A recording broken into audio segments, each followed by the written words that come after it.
Okay, so let's turn to Jeremiah chapter 51. Jeremiah chapter 51.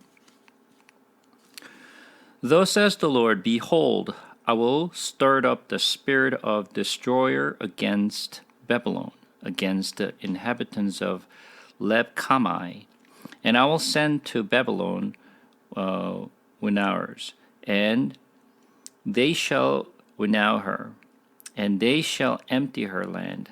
When they come against her, even every side on the day of trouble, let not the archer bend his bow, and let him not stand up in his armor.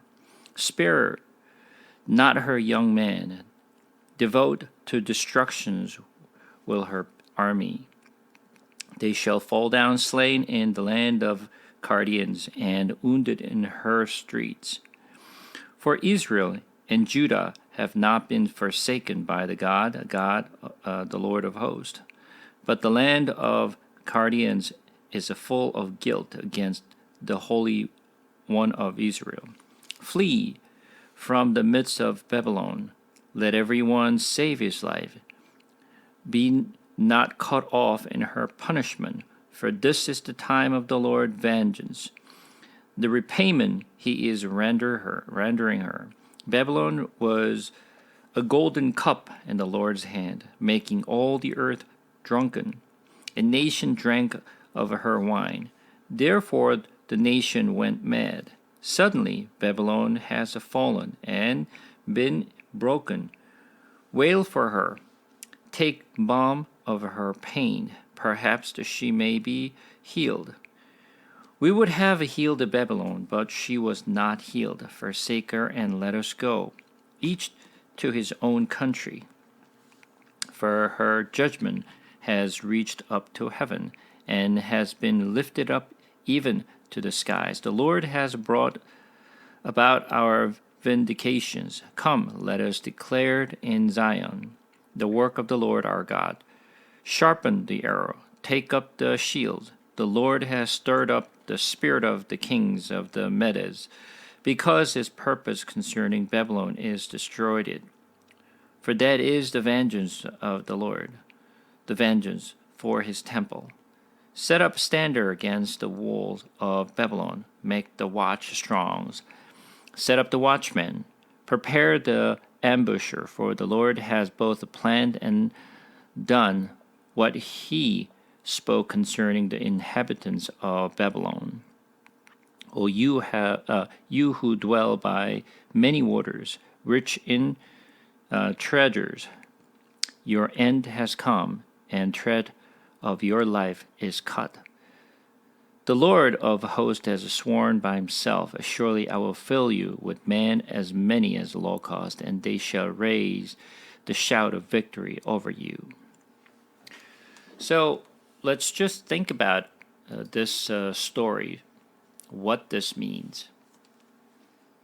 As I mentioned, we're almost the tail end of Jeremiah. And tail end of the Jeremiah, it was talking about the fall of Judah. Once he talked about the fall of Judah and why they are actually will be destroyed. And last week I went over the wrath against all the surrounding countries who actually enticed the Judah to fall and believe and led Israelites to believe their idols and follow their the evil way. After he talked about how he's going to destroy the rest of the countries or all the surrounding countries, which actually just brought all this the bad things. At the end now, he's talking about how he's going to destroy the Babylon. Once again, this story that Jeremiah is writing is way, way before the fall of Babylon. Nobody expected the fall of Babylon. At the time, Babylon was the most strong country and rising countries. They're taking over all the control of that region. So no one ever thought that Babylon will fall. Especially, they built a very strong fortress that no one can dare to even attack them. But now, through Jeremiah, God is already giving how he's going to strike the Babylon and how they are going to fall. No one believed it. Think about it from our perspective. Obviously, we have seen the history. So we know how Babylon destroyed by the Persian. But these people never expected. Also, this prophecy, when Jeremiah kept saying for many, many years about how Judah will fall by the Babylon, no one believed it. Right? They believed that God will protect us. There was going to be no disasters. There was going to be no ruin, because all the false prophet mentioned that we're going to be okay because God is with us. But surely, they were completely destroyed. What false prophets said was all wrong, and what Jeremiah said was all correct. But as I mentioned, there are very, very few good prophets like Jeremiah spoke about the fall of Judah, whereas almost every other prophets mentioned that we're going to be okay. And people believed what they wanted to believe. And I kept mentioning, believing what we want to believe is the false belief. That's not the proper belief. You need to believe the way God said and what God is saying to us. That's what we need to believe. That means we need to know God's words. If you don't know God's words, we have no idea what will happen. Once again, this Bible was given to us that everybody has, at least a few books at home. But many people do not pay attention to the God's word, or don't read the God's word, or don't try to understand, even though God already said what will happen at the end time. No one cares, no one believes, no one really pay attention at all. Guess what? When the end time comes, they'll be surprised. And we're going to learn about how they actually just dealt with the situations when the disaster came upon them. So now, God is talking about the fall and judgment on Babylon. When God is talking about the Babylon, and I mentioned that Babylon is referenced as an evil country. Any people, any kingdom against the God's kingdom is literally evil's kingdom. And Babylon is referenced as that. So when we read the Babylon, of course, we read it as a country that was there before. But you have to look at it as the evil country that eventually will be destroyed. So it is a double prophecies. It not only referencing the Babylon in the history, but at the same time the evil kingdom that God will judge at the end. So when we read, you have to pay attention to what God is saying about the Babylon. So we're going to take a look at a few things here. Come back to 51. Lord says, "Behold, I will stir up the spirit of a destroyer against the Babylon, against the inhabitants of Leb-Kamai. And I will send to Babylon winnowers, and they shall winnow her, and they shall empty her land when they come against her from every side on the day of trouble." So God is saying, I'm going to send a destroyer. I'm going to stir up their spirit to bring them to Babylon and destroy them. That is the Persian. That is the Cyrus who stirred up his mind to bring his army to go against the Babylon. So think about this for a moment. Is that Cyrus in the history that we know is the one who strategized, who had a plan to attack the Babylon? He was the leader, and he was leading the army, the strong army, to bring the whole army to Babylon. when we look at it from historical perspective, it was Cyrus who did that. What Bible tells us is that it is not Cyrus, but it is God who's behind the Cyrus, who stirred up the Cyrus to brought Persian to Babylon. This is something most people hard time believing it. No, that can't be God. But it was the God who was actually leading them and bring Persian to Babylon to destroy. It was a judgment that God brought upon the people of Babylon. Keep this in mind. God is in control, not the man. Just like how God uses other countries to really attack Israel. Of course, the leaders of that country attacked Israel for a reason. They thought they had a plan.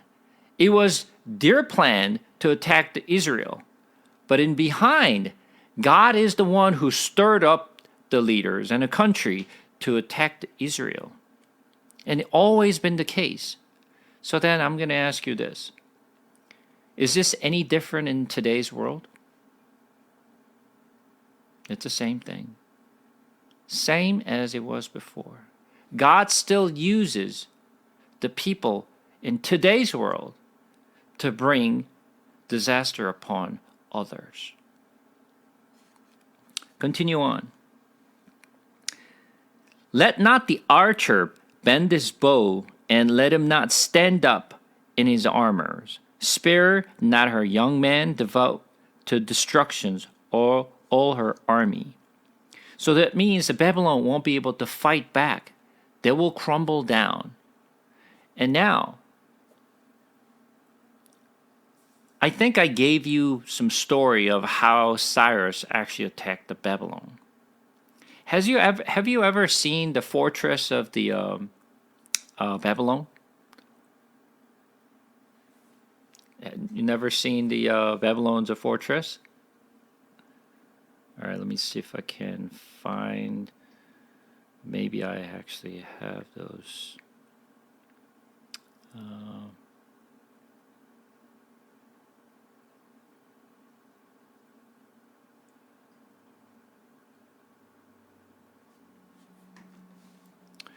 Let me see if I can find some information here. I actually did cover this in the past, but probably most of the folks either don't remember or have not seen it.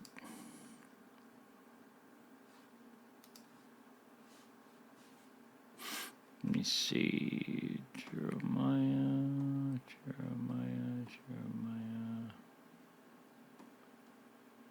Nehemiah.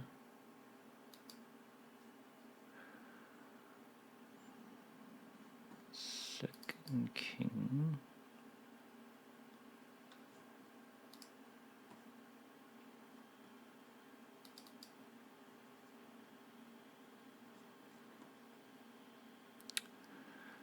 And how many of you actually have seen the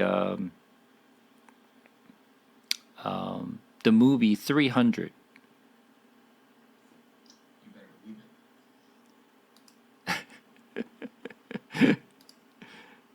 Yeah.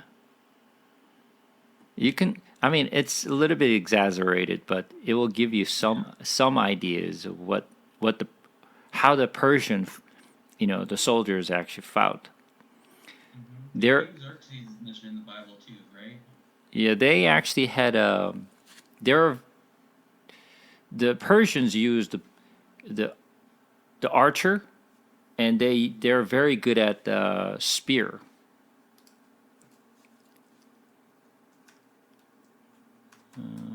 And I'm going to talk about some. Let me see if I can find the image.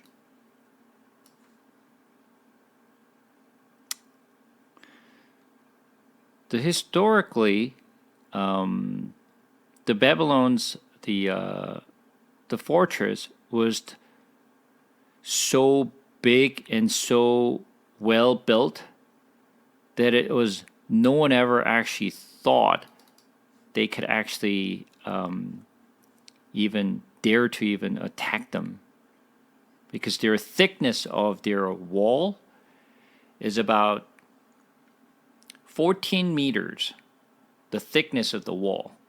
So you can actually ride chariots with horses on multiple level, and they had a multiple layers of the walls, and then they had the water outside, and no one can really come and attack. And they had, actually, as a matter of fact, there's some things that you may see.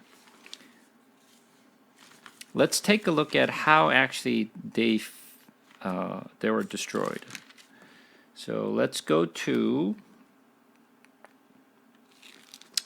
Daniel. Let's go to Daniel for a second.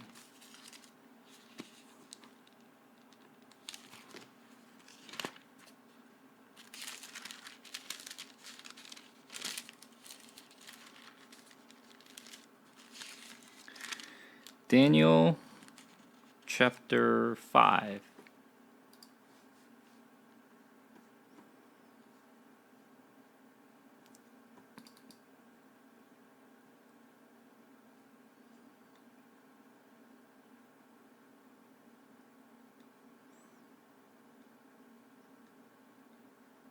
You found the Daniel chapter 5?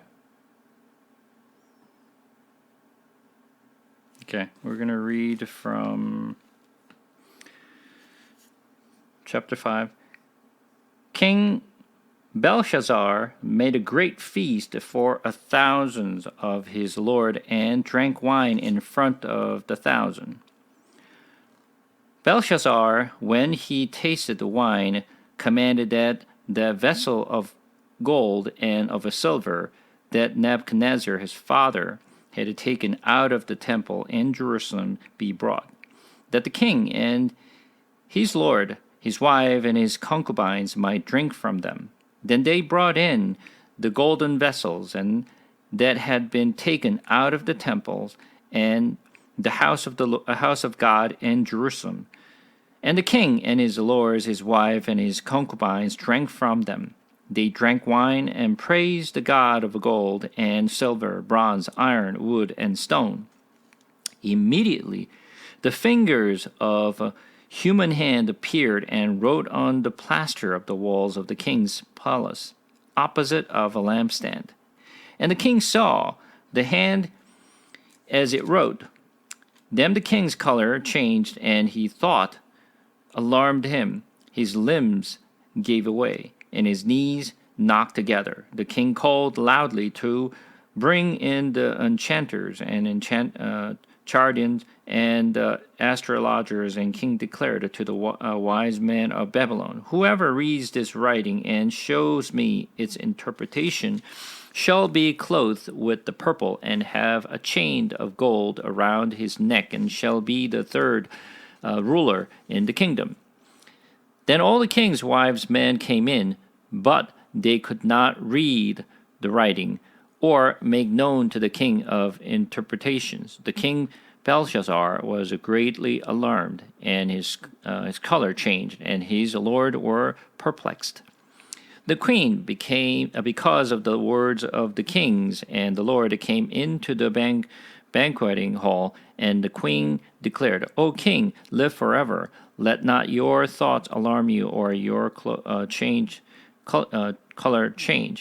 There is a man in your kingdom in whom is the spirit of the holy gods. In the days of your father, light and understanding and wisdom, like the wisdom of the gods, were found in him. And King Nebuchadnezzar, your father the king, made him chief of the magicians, enchanters, and Chaldeans, and astrologers. And because an excellent spirited knowledge and understanding to interpret a dream, explain riddles, and solve problems were found in this Daniel, whom the king named Belteshazzar, Now let Daniel be called, and he will show the interpretations. I'm not going to be able to read everything, but we're going to just jump right into 24. Then from this presence the hand was sent, and the writing was inscribed, and this is the writing that was inscribed: Mene, Mene, Tekels, and Parshin. This is the interpretation of the matter. Mene, God has numbered the days of your kingdom and brought it to the end, to an end. Tekel, you have been weighed in the balances and found wanting. Paris, your kingdom is divided, and give it to the Medes of Persians. The Belshazzar gave the command, and Daniel was clothed with purple. A chain of gold was put around his neck, and the proclamation was made about him that he should be the third ruler in the kingdom. That very night. Belshazzar and Cardian the king was killed, and Darius the Medes received the kingdom, being about 62 years old. This is the fall of the Babylon. And let me see if I can actually. I'm trying to find the actual picture of this, but unfortunately, I'm not finding the info that I want.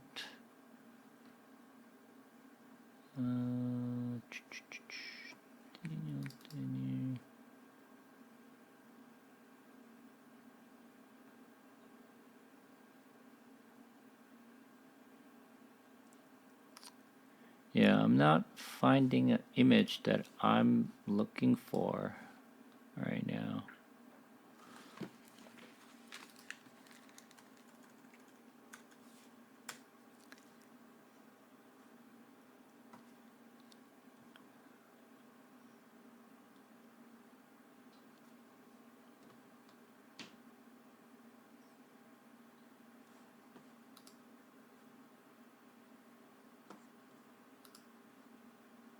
At least you have seen this image before. Let me see if I can share my screen.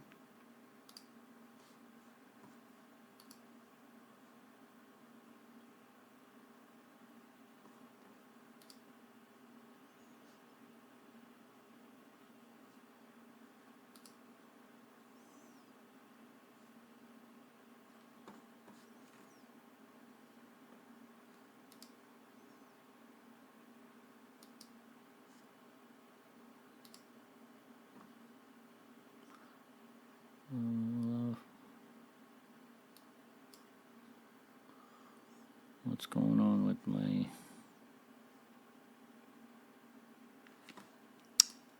One second.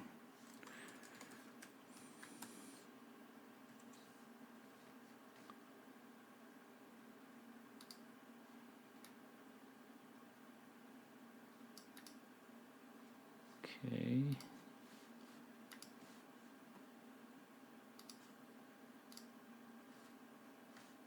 Do you see my screen?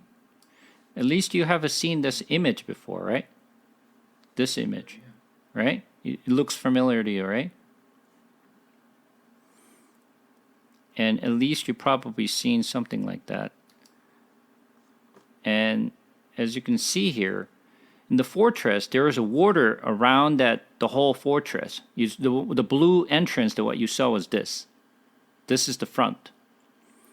And they had 12 bronze, doors that connects from this fortress to the land over here. So in order for you to attack, you have to cross the water to get this. And the thickness of this wall is really, really thick. And it was like, the almost impossible for most of the enemies to really attack the whole fortress. This is the whole city, and similar to that. I'm not finding an exact image that I'm looking for, but as you can see here, like this, there's a water like this. So it's very difficult to get to their fortress. So even when Persian came to attack the Babylon, what was the king of Babylon doing? They were actually having a banquet when they were actually right outside attacking Babylon, because they were thinking, no matter how they come, they won't be able to actually touch, us, because they believe the fortress will never be broken. And that's what they were, not worrying about, than anyone to really just even come near to their fortress. That's why they were having, banquet while the Persian was surrounded, because they never worried about it. But one day I'm going to just tell you exact story how did it happen and what really just drove the Cyrus be able to attack that, Babylon. It was sort of by accident he was able to actually penetrate into the fortress to really attack the Babylon. But Babylonians never expected that. So as you can see here, even though they did not believe the Persian or anyone could even attack them, they were in peace. They weren't preparing for the war because they never had to worry about it. But God said, I'm going to send Persian who uses arch and who uses a spear. I'm going to destroy you. And that's what exactly the Jeremiah 51 is talking about. So let's come back to Jeremiah 51 again.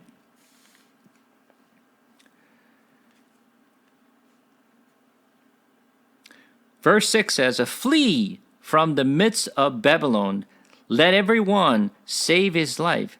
Be not cut off in her punishment. For this is the time of the Lord's vengeance and repayment of repayment he is rendering her. So God is saying, come out of Babylon. And I showed you from the Revelations, God is calling out the Israelites, come out, my children. Don't stay there to be destroyed. Just like the Lot, when he was living in Sodom and Gomorrah, he called the Lot's family out of it before he destroyed. And God is doing the same thing. Come out of Babylon. Do not receive the judgment. If you stay there, you will be judged. So, verse 7 says, Babylon was a golden cup in the Lord's hands, making all the earth drunken. The nations drank of her wine, and therefore the nations went mad. Because they were just like, they believed they're strong. So they drunk wines, and they were just like pleased with what they have. But God will judge them. Verse 8 says, suddenly, without expecting, Babylon has fallen and been broken. The wail for her. Take balm for her pain, perhaps she may be healed.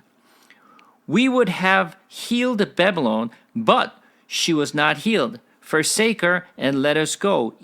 Echo to his own country, each to his own country. For her judgment has reached up to heaven and has been lifted up even to the skies. So, their pride was reaching to the skies because they trusted their own strength, their power. Because Babylon was so strong, and they trusted their own power. And their pride was reaching to the heaven. Verse 11 says, sharpen the arrows, take up the shields. The Lord has stirred up the spirit of the kings of the Medes. That's Cyrus.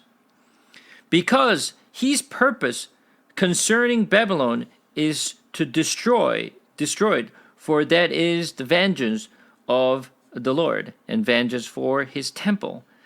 Set up a standard against the walls of Babylon, make the watch strong. Remember, when we were reading Daniel, what was the Belshazzar was actually doing in the banquet?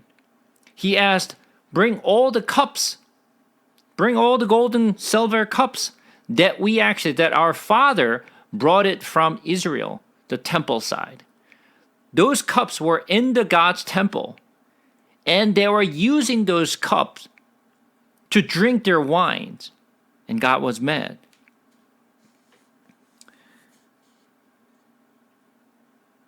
Set up a standard against the walls of Babylon. Make the watch strong. Set up a watchman.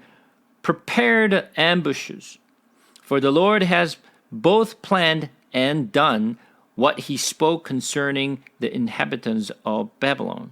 O you who dwell by many waters, rich in treasures, your end has come. The thread of your life is cut. This is kind of interesting that Jeremiah is saying about Babylon. Where is this Babylon live in? You dwell by many waters. Remember, I told you that near the fortress, there was waters outside of the fortress, and no one can reach to the gate of the fortress. So they're living among the many waters. But this expression is very interesting expression. Why? We're going to find this out in Revelation. Let's go to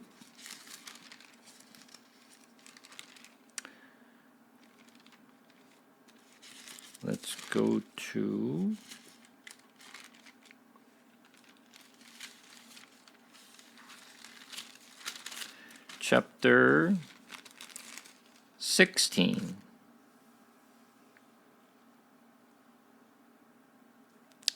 Revelation chapter 16. The Revelation chapter 16 talks about the wrath that God will pour upon the land. This happened after the believer is already lifted up. So the God's wrath will be poured out on earth, all the remainder of the people. So verse 16 talks about what he will do, and each angel comes out and poured the bowls, the 7 bowls. While he's actually pouring those God's wrath, turning to chapter 17 of Revelations, we're going to read chapter 17. Then one of the 7 angels who had the 7 bowls came and said to me, "Come, I will show you the judgment of the great prostitute who is seated on many waters." What? The prostitute is sitting on where? Many waters. This many waters, which we saw from Jeremiah. Where is the Babylon living? By many water, which is the same expression. So the prostitute that he's referencing is Babylon. It is the people who followed the Antichrist, who follows the false prophets. So this prostitute woman, as I mentioned before, what is the prostitute? In the Bible, woman is referencing in Old Testament Israel, and in New Testament the church. Woman is, right? So when we talk about woman, we're talking about good woman. But there is the prostitute. What does prostitute do? The woman who sleeps with anyone by money. She doesn't care who she sleeps with, right? She sleeps with any man who pays money. That's what the prostitute do.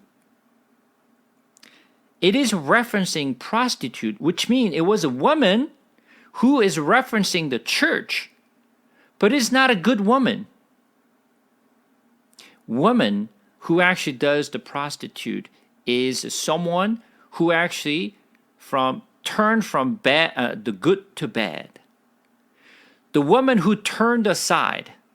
It used to be a good woman, but it became a bad woman. This prostitute is the church who betray the Jesus. There are many church will betray Jesus at the end time, and they will become followers of the evil spirit.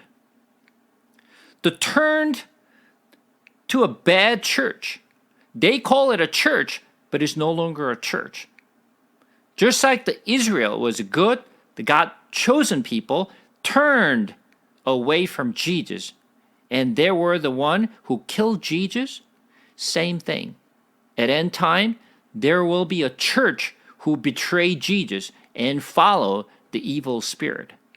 That prostitute sits on many waters.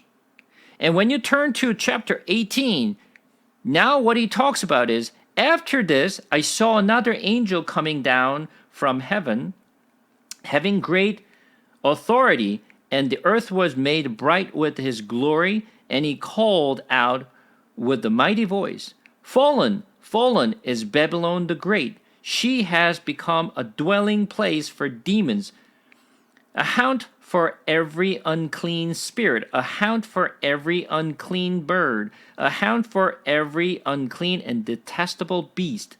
For all nations have drunk the wine of the passions of her sexual immorality, and the kings of the earth have committed immorality with her, and the merchants of the earth have grown rich from the power of her luxurious of living. Then I heard another voice from heaven saying, Come out of her, many people, lest you not take part in her sins, lest you share in her plagues. For her sins are heaped high as heaven. So, now talking about what? All of a sudden, Babylon. So, the prostitute is following this Babylon. And this woman who sits on the many water is the same stuff. This is why I mentioned the Babylon that where we read in Jeremiah. It is not the country that was once there in the history, but also referencing what is coming and how Babylon eventually will be destroyed. So, this woman is living by many waters and rich in treasures. And I mentioned, can you serve the treasure and God at the same time? Nope. You cannot serve treasure and God at the same time. God said, you cannot. You could only choose one or the other. You either serve treasure or God. You cannot have both. Coming back to Jeremiah again, chapter 15. It is he who made the earth by his power, who established the world by his wisdom, and by his understanding stretched out the heavens. When he utters his voice, there is tumult of waters in the heavens, and he makes the mists rise from the ends of the earth. He makes lightning for the rain, and he brings forth and wind from his storehouse. Every man is stupid and without knowledge. Every goldsmith is put to shame by his idols, for his image are false, and there is no breath in them. They are worthless, a work of delusions. At the time of their punishment they shall perish. Not like these is he who is portions of Jacob, for he is the one who formed all things, and Israel is the tribe of his inheritance. The Lord of hosts is his name. So, until that time, they were keep worshiping the idols. The reason they were worshiping the idol was very simple, because they were looking for a God who can bless them. It doesn't matter whether the God of the Israel or any other God. The reason they were worshiping other God was because when they look at the other strong countries, they worshiped other idols. But they're the one who attacked Israel and Judah to destroy them. So what they were believing is, you know what? Their God must be much stronger than our God. So I want to worship that God rather than my God. But because if they have a guilty feeling, what they do is, you know what? I'm just going to serve the Lord here, but at the same time, I'm going to worship other God. So whoever blesses me, I'm good. So they were worshiping not only idols, but also they worship the Lord as well. This is what provoked the Lord. And God is saying, yeah, you worshiping other idol, you're believing that God is stronger than me, and they were going to bless you, they were going to protect you. And then you made your own idol and you worship. You made that idol by your own hand. That's not God. They can't do anything. Watch what the idol that you've been worshiping can do for you. Obviously, nothing. Remember the story that I gave you about Abraham a long ago? And some of you heard it, some of you probably didn't. So I'm going to just tell you what the story is. Not in the Bible. It's in the stories in the Judean history. So the story goes like this. Abraham, well, at the time his name was not Abraham, Abram. So Abram had a father. His father was idol maker. So he was making and carving out the idols, and he was selling those idols to the people. So he made many idols. And then one day he told his son, Abram, and he said, Abram, I'm going on a tour to sell all this idol that I made. So I want you to keep an eye on all the idols that I made, that I'm leaving here. And then I'm only, taking some and taking a tour. And then he was out for a while, touring from one town to another towns. And then what Abram did was, after his father left, he chopped off all the idols' head. Chop off all the idols' head and left the biggest idols in the center of the whole area and leave that one alone with the head. But the rest of it, he chopped up all the head. And later on, after his father came back, he saw all the idols was chopped off with head. And the father said to Abraham, what happened? Why does all this, the idol's head was cut off?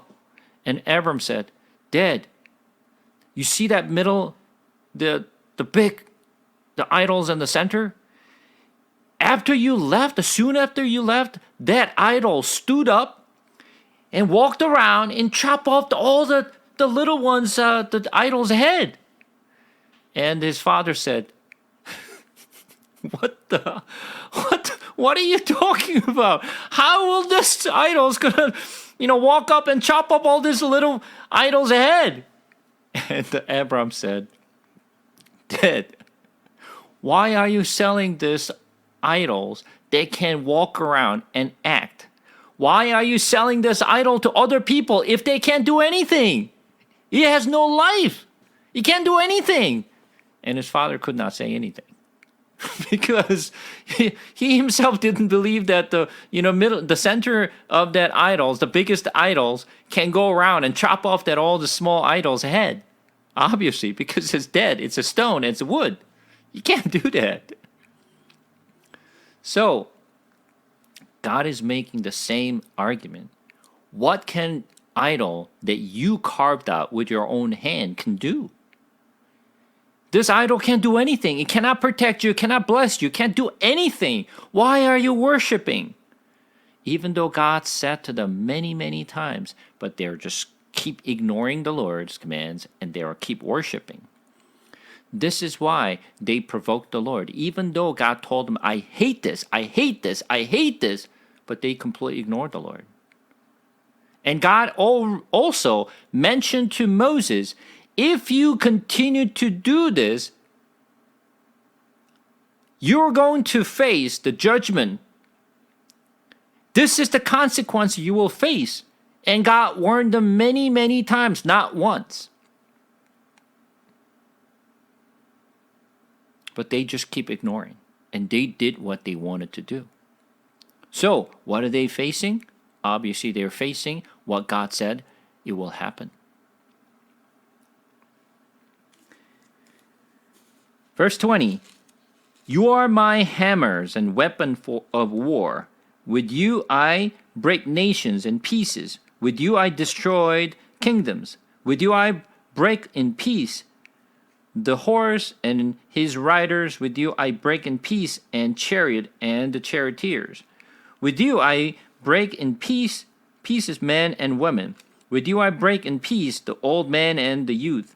And with you I break in peace the young man and the young woman. With you I break in pieces the shepherd and his flock.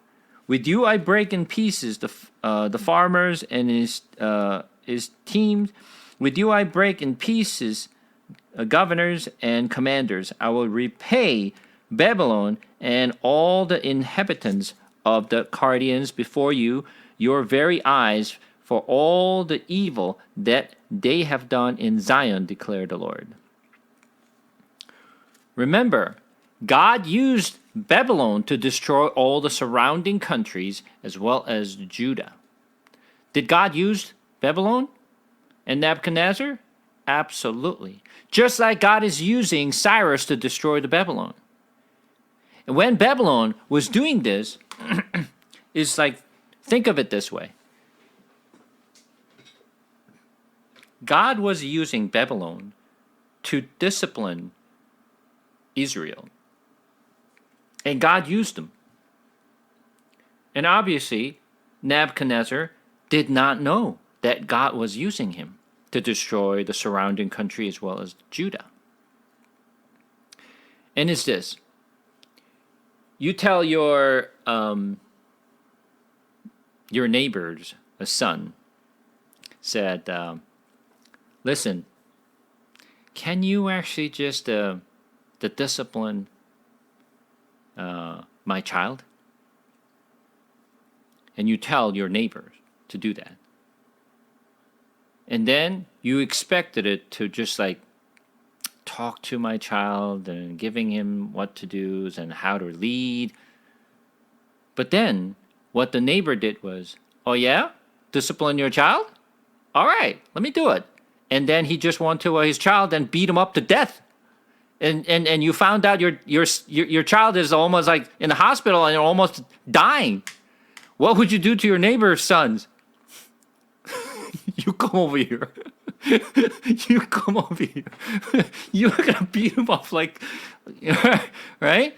That's exactly what happened. God was telling Babylon, hey, discipline my own child, the Judah. And then Babylon came up and beat him up to death. Right? That's exactly what happened. Oh yeah? Is that what you did? All right. Literally, that's exactly what God is doing. I'm gonna beat you up. I didn't ask you to almost to kill my son. This is exactly what God is doing. So I'm going to destroy you too. Verse 25. Behold, I am against you, O destroying mountains, declared the Lord, which destroys the whole earth. I stretched out my hands against you and roll you down from the crags and make you a burnt mountain. No stone shall be taken from you for a corner, and no stone for foundations, but you shall be a perpetual waste, declared the Lord. Set up a standard on the earth. Blow the trumpet among the nations. Prepare the nations for war against her. Summon against her the kingdoms, Ararat, Mini, and Ashkenaz. Appoint a marshal against her. Bring up horses like bristling locust. Prepare the nations for war against her. The kings of the Medes, with their governors and deputies, and every land under their dominions. The land trembles and writh in pain. For the Lord's purpose against the Babylon stand to make the land of Babylon a desolation without inhabitants. The warrior of Babylon have ceased the fighting. They remain in their strongholds. Their strength has failed. They have become women. Her dwelling are on fire. Her bars are broken. One runners run to meet another, and one messenger to meet another, to tell the king of Babylon that his city is taken on every side, for the fords have been seized. The marshes are burned with fire, and the soldiers are in panic. For though, says the Lord of hosts, the God of Israel, the daughter of Babylon is like the threshing floor at the time when it is trodden, yet a little while, and the time of her harvest will come. So, God is now harvesting. Now, God is about to destroy the Babylon. Is that what you did, Babylon? I did not, I did not plan to spare you with all the work that you have done. So this is some of the things interesting that we need to think about.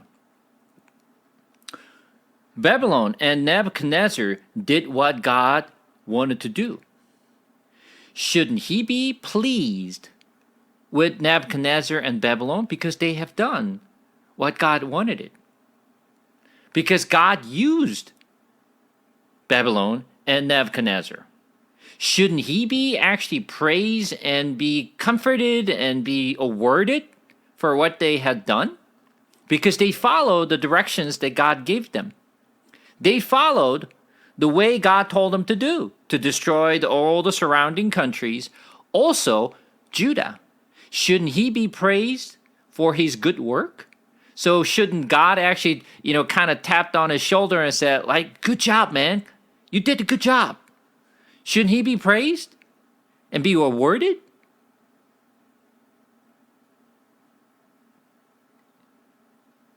No. As I mentioned, just because God used them does not mean God will praise them. God could use anyone. Remember, I told you many times that God does not only use believer, but God also uses other people, which is a non-believer. God used the Pharaoh, right? God uses all the surrounding leaders to attack the Judah and Israel, right? God used the Egypt. God used many other leaders in other countries. God used the Nebuchadnezzar. God uses Cyrus. God uses many other leaders. But that don't mean God will bless them. Just to keep that in mind. Verse 34, Nebuchadnezzar, the king of Babylon, has devoured me. He has crushed me. He has made me an empty vessel. He has swallowed me like a monster. He has filled with stomach with my delicacies. He has rinsed me out. The violence done to me and to my kinsmen be upon Babylon. Let the inhabitants of Zion say, my blood be upon the inhabitants of Chaldea. Let Jerusalem say, therefore thus says the Lord, behold, I will plead your cause and take vengeance for you. I will dry up her sea and make her fountain dry, and Babylon shall become a heap of ruin, the haunt of jackals, a herd, a hissing without inhabitant. They shall roar together like lions. They shall growl like a lion's cub. While they are inflamed, I will prepare them a feast and make them drunk, that they may become merry. Then sheep a perpetual sleep, and not wake, declare the Lord. I will bring them down like lambs to the slaughter, like the rams and male goats. How Babylon is taken. The praise of the whole earth ceased. How Babylon has become a horror among the nations. The sea has come up on Babylon. She is covered with its tumultuous waves. Her cities have become a horror, a land, a drought, and a desert, a land in which no one dwells. and through which no son of man passes. And I will punish Bel in Babylon, and take out of his mouth what he has swallowed. The nation shall no longer flow to him. The wall of Babylon has fallen. Now, as you can see here, Babylon is a fallen. They trusted their own power. They trusted their own fortress. They trusted their own stronghold. But God promised, I will destroy you while you are not prepared. Go out of the midst of her, my people. Let everyone save his life. And I told you before, many times, God is calling out his people. So remember, God is saying, do not be destroyed with Babylon. But think about this for a moment. Is he talking about physical presence of his own people? Remember, when Nebuchadnezzar brought all the Israelites and moved it to Babylon, they were living in Babylon. God told them to live there until he saved. So physically, they were living in Babylon. When Persian came and attacked the Babylon, they were there. Was it God is actually telling Israelites, physically come out of the fortress to save yourself? Is that what God is talking about? No, that's not what he's talking about. He's talking about, remember, think about this situation. Some of us are immigrants. We came from different country. We happen to live here, right? Whether we live in U.S. or in Canada, right? We're immigrants. Now, what happens to the first generations who actually immigrated from other country and settled here? At least we grown up in our own country, and we learned the cultures, language, and customs, and a lot of stuff we learned from our own homeland as we grew up. After we immigrated here to either U.S. and Canada, and we have our own children here, when we have our children, obviously, they were born here. They grew up here. What did they learn? They learned the culture. They learned the language. They learned the customs of this country where they were born and raised. That's a natural, right? Of course, we teach our children about our, the homelands, the customs and language and cultures. We try to just relay that information to our children. Yes, they do learn some, but they don't learn the way we learned. For them, it's a kind of foreign custom. It is not natural to them. They understand, they may heard about it, but that's not what they're comfortable with, because that's not what they learned as they grew up. What if they grew up and then actually have their own children, the next generation, which is the third generation? How much do you think the third generation will remember the cultures and language and the customs of our homeland culture? Very little. As the generations goes down, it kind of phase out, right? Which means they kind of like mixed with this new cultures where they were born and raised. That's a natural thing. That's what happened to America. Think about it. Almost everyone is immigrant. We immigrated from somewhere. Whether we immigrated from Europe or Asia, from like South Africa, or from the South America, wherever they came from, right? Their ancestors that came here and settled here, and then they have their own children, and as the generations comes down, they forgot about their parents, the language, their customs, and their culture. It faded out. Then we created our American culture, which is a new culture, which never existed. But now American culture becomes a standard for everybody, right? So, just like that, as the people moved to Babylon, the first generation who was actually, moved as moved from Israel or Jerusalem to Babylon, they were the first generation. And as they were, as they actually have a children in Babylon, and they were born and raised in Babylon. So what would they learn?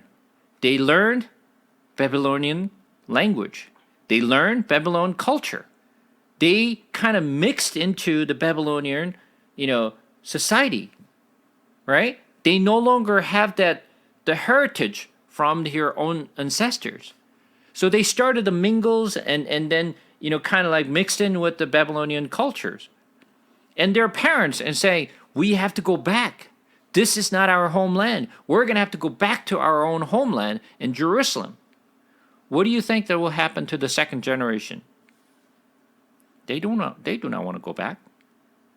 They want to settle here because they are comfortable. Of course, there are some generations might want to go back. But a lot of them settle there because that's where they're comfortable with. And that's a very natural behavior. God is saying that do not stay there and be mixed with the Babylonians. Because if you do that, you will be destroyed with Babylon. Because if you worship, because, where was it?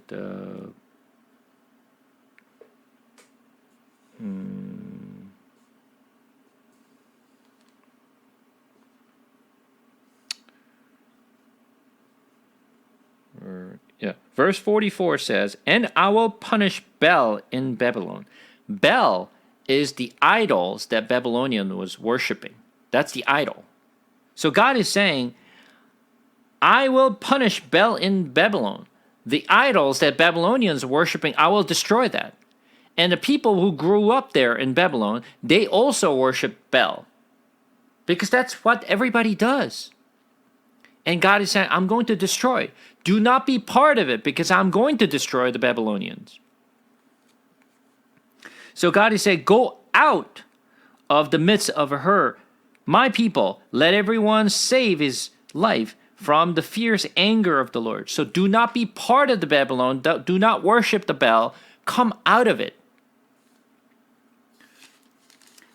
Let not your heart faint, and be not fearful at the report heard in the land. When a report comes in one ear, and afterward a report in another ear, and violence is in the land, and ruler is against ruler. Therefore, behold, the days are coming, when I will punish the image of a Babylonian. Her whole land shall be put to shame, and all her slain shall fall in the midst of her. Then the heavens and the earth and all that is in them shall sing for joy over Babylon, for the destroyer shall come against them out of the north, declared the Lord. Babylon must fail for the slain of Israel, fall for the slain of Israel, just as for Babylon have fallen the slain of all the earth. You who have escaped from the sword, go, do not stand still. Remember the Lord from far away, and let Jerusalem come into your mind. You are put to shame, for we have heard reproach. Dishonor has covered our face. For foreigners have come into the holy place of the Lord's house. Therefore, behold, the days are coming, declared the Lord, when I will execute judgment upon their image, and through her land the wounded shall groan. Though Babylon should mount up to heaven, and through she should fortify her strong heights, yet destroyers would come from me against her, declared the Lord. So, once again, God is keep talking about how he's going to destroy the Babylon. So, we should not be part of Babylon, even in a coming year. God does not want us to live there and be mixed with it.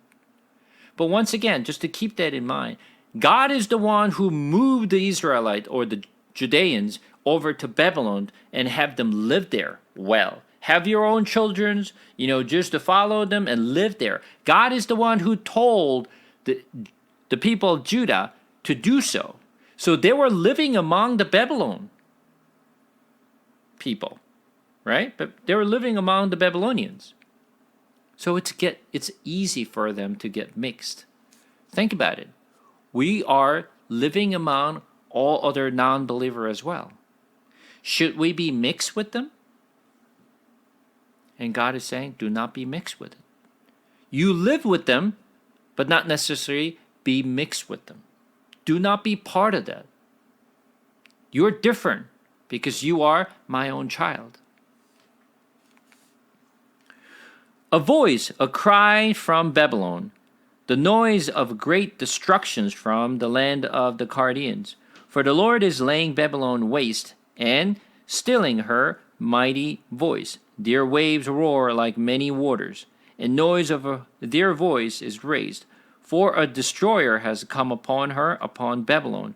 Her warriors are taken, their bows and broken in pieces. Their bows are broken in pieces. For the Lord is a God of recompense. He will surely repay. I will make drunk her officials and her wise men, her governors, her commanders, and her warriors. They shall sleep a perpetual sleep and not wake, declare the King, whose name is the Lord of hosts. When the Cyrus and the Persian came, what were they doing? They were having a feast. They were drunk. They went to sleep. While their attacker came to their fortress and destroyed them. This is exactly what happened in history.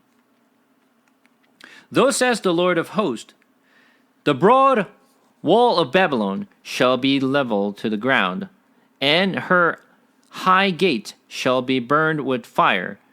The people labor for nothing, and the nations weary themselves only for fire. The word that Jeremiah the prophet commanded Seraiah the son of Nariah the son of Maaseiah, when he went with Zedekiah king of Judah to Babylon in the 4th year of his reign. Seraiah was the quartermaster. Jeremiah wrote in the book all the disaster that should come upon Babylon, all these words that are written concerning Babylon. And Jeremiah said to Seraiah, when you come to Babylon, see that you read all these words and say, O Lord, you have said concerning this place that you will cut it off, so that nothing shall dwell in it, neither man nor beast, and it shall be desolate forever. When you finish reading this book, tie a stone to it and cast it into the midst of the Euphrates, and say, thus shall Babylon sink to rise no more, because of the disaster that I am bringing upon her, and they shall become exhausted. Though far are the word of Jeremiah. So, did Jeremiah tell Babylonian what will happen to Babylon? Yes.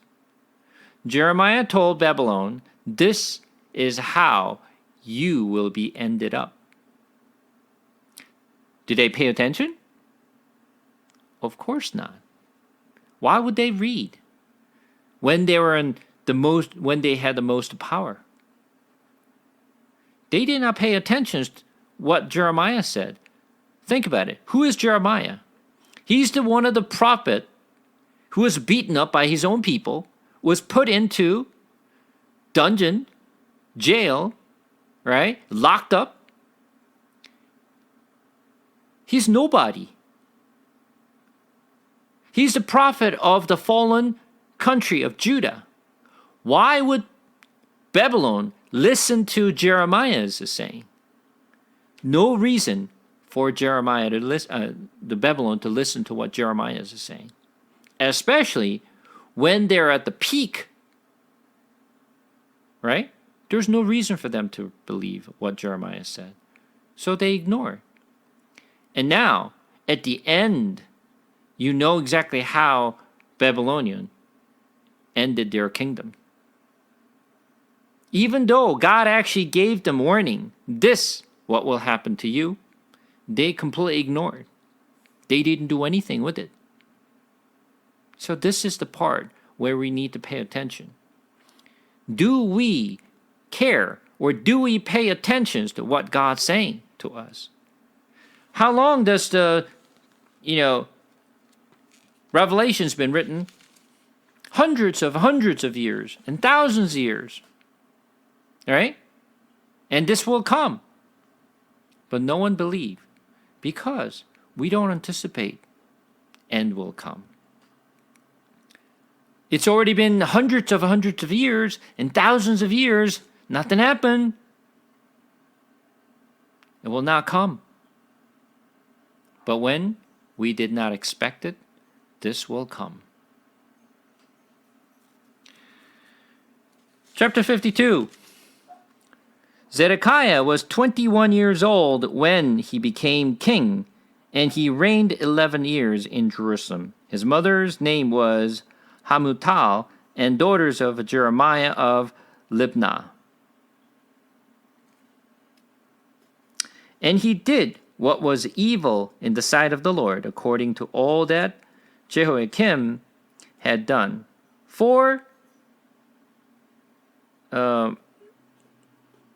because of the anger of the Lord, it came to the point in Jerusalem and Judah that he cast them out from his presence. And Zedekiah rebelled against the king of Babylon, and in the 9th year of his reign, in the 10th month, on the 10th day of the month, Nebuchadnezzar, king of Babylon, came with all his army against Jerusalem and laid siege to it. And they built siege work all around it.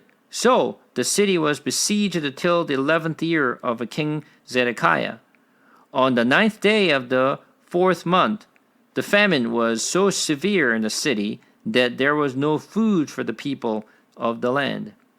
Then a breach was made in the city, and all the men of war fled and went out from the city by night by the way of a gate between the two walls, by the king's garden. And the Chaldeans were around the city, and they went in the directions of the Arabah. But the army of Chaldeans pursued the king and overtook Zedekiah in the plains of Jericho, and all his army was scattered from him. Then they captured the king and brought him up to the king of Babylon at Riblah in the land of Hamath, and he passed the sentence on him. The king of Babylon slaughtered the sons of Zedekiah before his eyes, and also slaughtered all the officials of Judah at Riblah. He put out the eyes of Zedekiah and bound him in chain, and the king of Babylon took him to Babylon and put him in prison till the days of his death. So obviously Zedekiah died in, the prison. Imagine his sons and his officials were killed in front of his eyes. But he was not killed.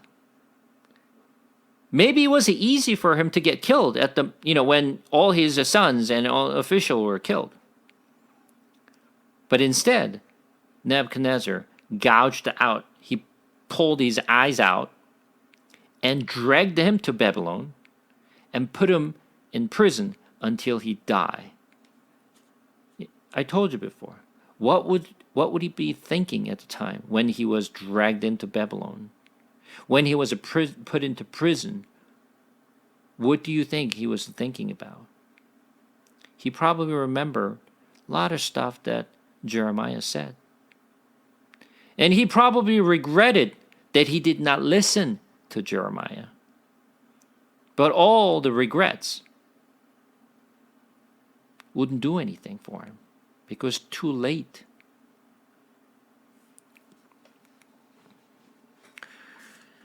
The 5th month, on the 10th day of the month, that was the 19th year of King Nebuchadnezzar, the king of Babylon, Nebuzaradan, the captain of the bodyguard who served the king of Babylon, entered Jerusalem, and he burned the house of the Lord and the king's house, and all the house of Jerusalem. Every great house he burned down, and all the army of the Chaldeans who were with the captains of the guard broke down all the walls around Jerusalem.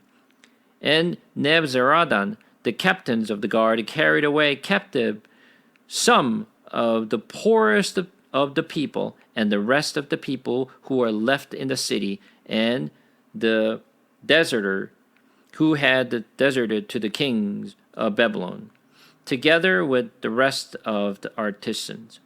But Nebuzaradan, the captain of the guard, left some of the poorest of the land to be vine dressers and plowmen.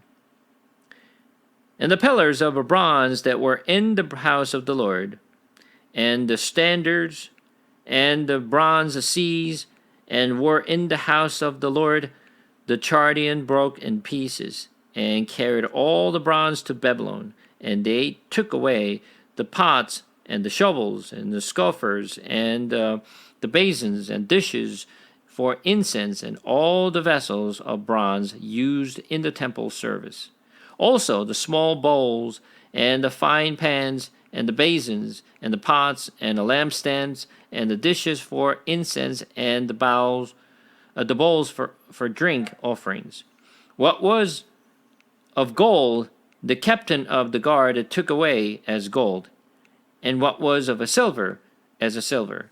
As for the 2 pillars, 1 sea, the 12 bronze bowls that were under the seas, and the stands which Solomon the king of had made for the house of the Lord.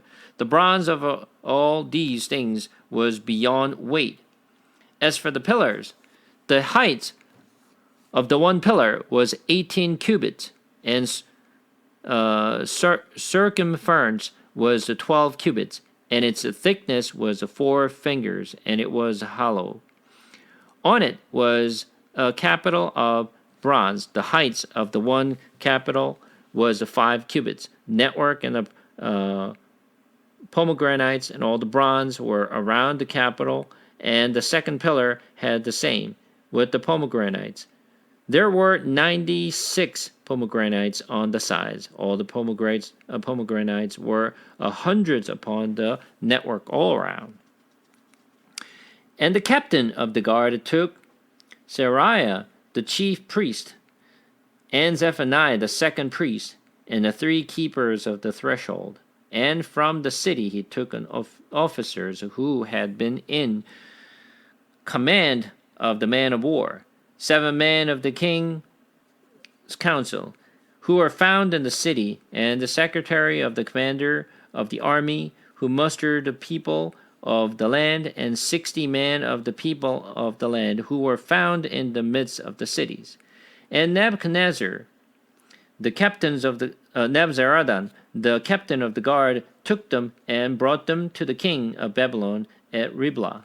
And the king of Babylon struck them down and put them to death at Riblah, in the land of Hamath. So Judah was taken into exile out of its land.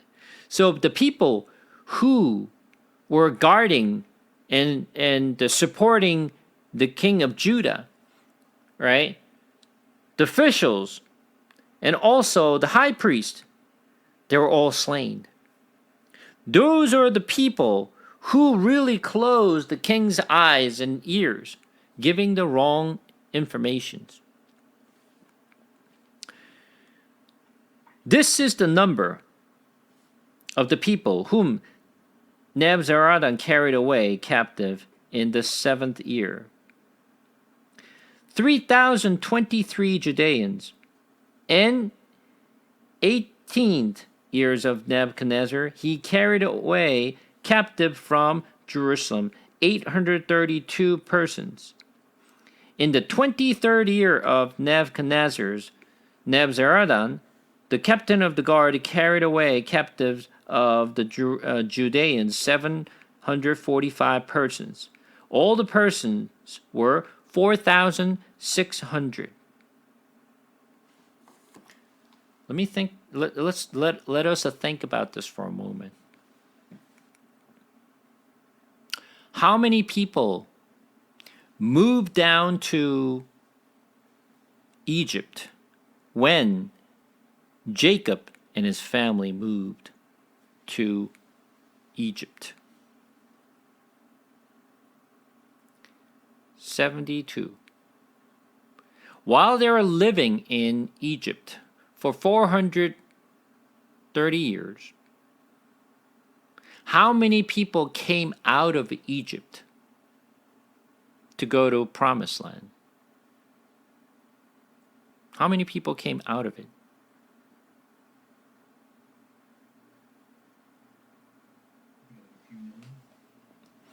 At least probably 1.5 million plus.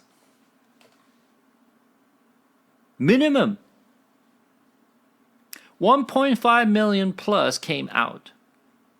And they lived in Promised Land. Of course, those are the people who came out.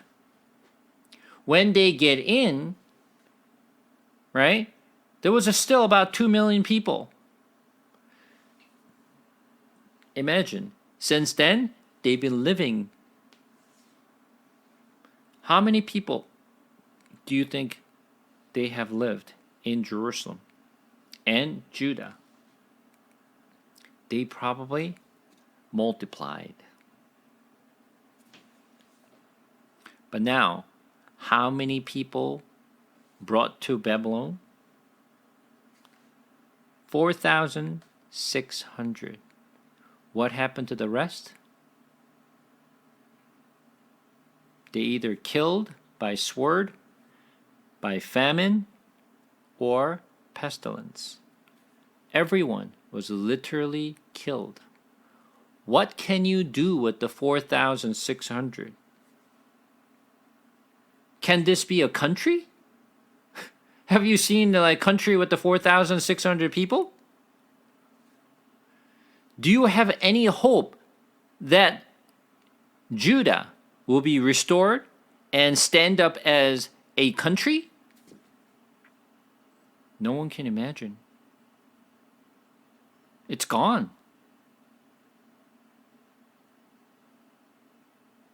That country is completely destroyed and gone. No one ever thought that Israel or Judah will be restored. What are you going to do about this country? Imagine, only 4,600 people during those captivity. What can they do? This is why God said, when you go to Babylon, increase in number. Grow back up.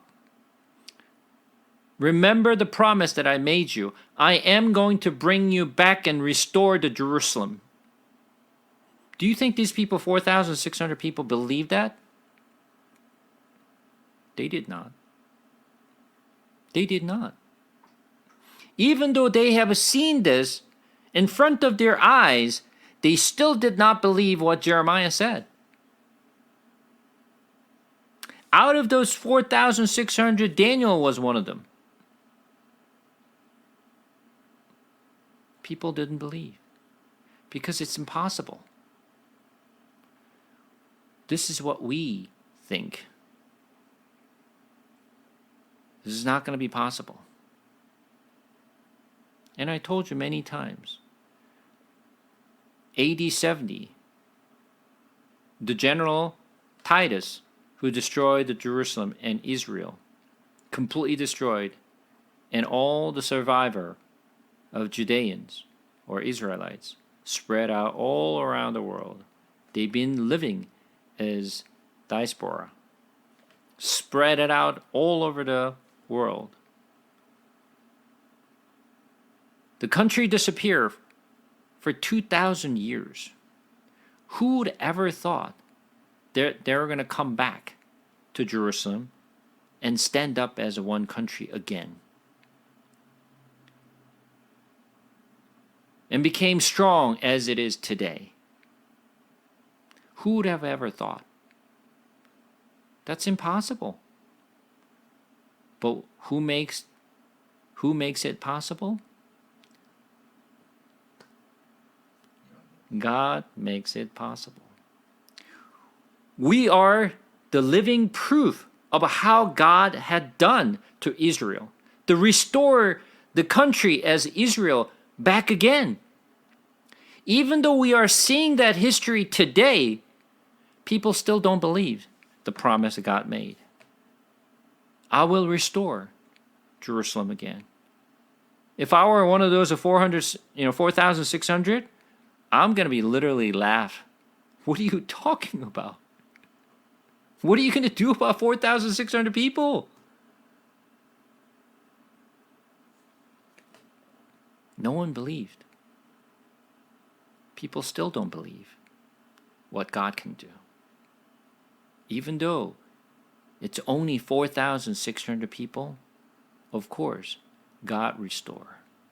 And you know the history. And you know how the Israelites are living in this world among us.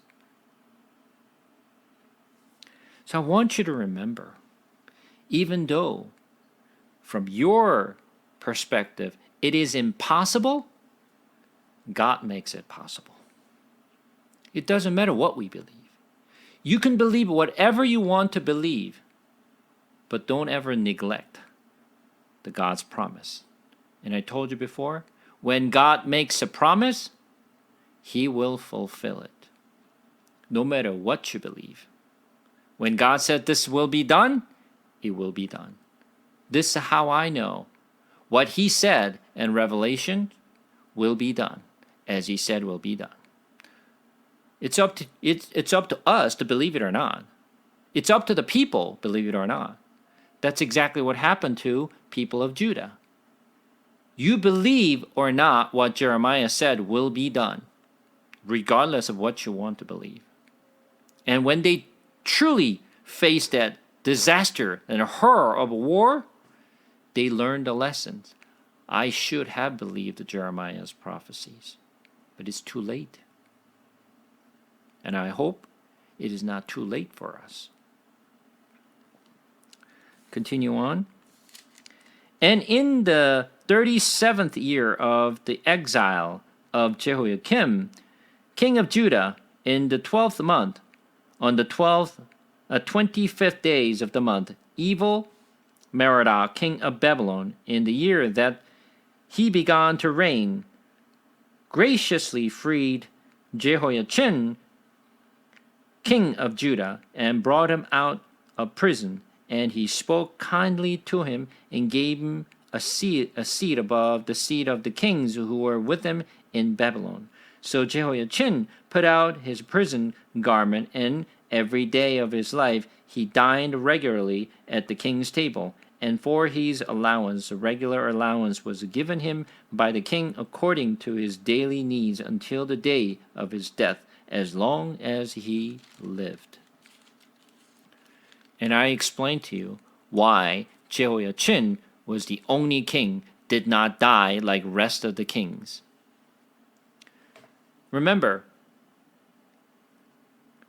Jehoahaz was killed, and he was actually brought to Egypt, and that's where he was killed. And then the second king, Jehoiakim, was killed, right, by the Babylonians. And then Zedekiah, his eyes were gouged out, carried over to the Babylon, and died in prison. Of course, Jehoiachin was also brought to Babylon. He was put into prison. He was the only king who was restored. Now the question was, why was he restored? Not like any other king. Who was the last king of Judah? Zedekiah was the last king of Judah, right? But think about it. What is the relationship with Jehoahaz, Jehoiakim, and Zedekiah? What is the common thing between these three people?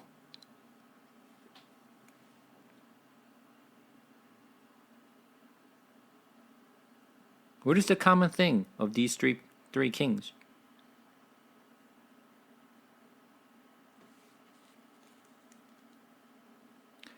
They're all Josiah's son. All three of them are sons of Josiah. Jehoiachin is a son of Jehoiakim. So when you look at it from,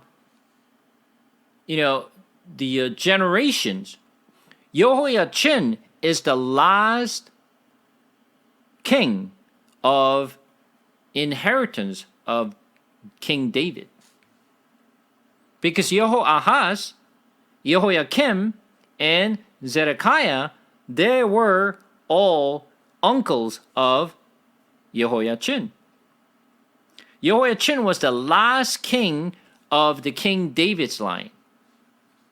And he's the one who was restored.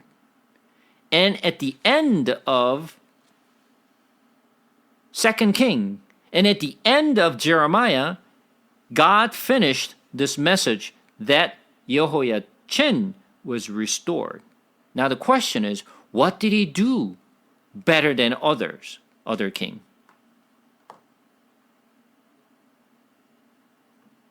He surrendered. Exactly. Other than surrender, nothing better than any other king. He was bad king as well. He didn't do anything good. But because he surrendered, as Jeremiah said, not because he wanted, not because he believed it, he had no option. He had to surrender. It's not like he believed what Jeremiah said, well, I surrender because God said so. No, not because he believed the Jeremiah's prophecies, but rather he had no options but to surrender. And he's the only king who surrendered. But the rest of the king resist, which go against what God said. Just because he surrendered, he was restored. Last king and last line of the King David's line was restored. Not because he was good. Only thing he did good was just surrender. So, God restores the people who surrender. And this is one of the teachings that I kept mentioning to everyone. Do you surrender yourself to the Lord? If you keep resist, and if you trust that you can do something about it, and you tried to believe your own power, knowledge, strength, stronghold, your wisdom,